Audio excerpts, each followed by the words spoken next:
বন্ধুরা, আবার একটা শর্ট ভিডিও মাছ চাষ 12 মাসে।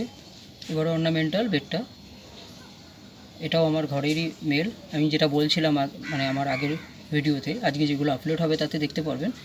তো এটাও সেম ভ্যারাইটি। তো আমি এদেরকে অ্যাভয়েড করছিলাম, বাট প্রচণ্ড ফ্লোরেসেন্ট কালার, মানে গ্লোরিয়াসনেস, খুব অ্যাক্টিভ ফিডার, পুরো ট্যাঙ্কে ঘুরে বেড়ায়। কমিউনিটি ট্যাঙ্কে রাখলে ওই অন্য বেডটার মতো এক কোণে থাকে না, পুরো ট্যাঙ্কে ঘুরে বেড়ায় অন্য মাছেদের সাথে, এবং খুব কালারফুল। কালারটা ওভার দ্য টাইমে যদি একটু প্রপার ফিডিং, মানে কেঁচো বা হাইলি নিউট্রিশন খাবার যদি খাওয়াতে পারেন, কালারটা ওভার টাইমে যথেষ্ট ভালো হয়। এবং টেল যেতে দেখছেন, টেলের প্যাটার্ন খুব বেশি বড় হয় না, কিন্তু চেস করে যখন, তখন কিন্তু খুব সুন্দর দেখতে লাগে। তো এটাই একটা বড় ব্যাপার। তো এবারও বসিয়েছি, এবার কালারগুলো একটু আলাদা আনার জন্য এবার ক্রস ব্রিডিং করাচ্ছি পুরোটাই আপনার। তো আমার মিনি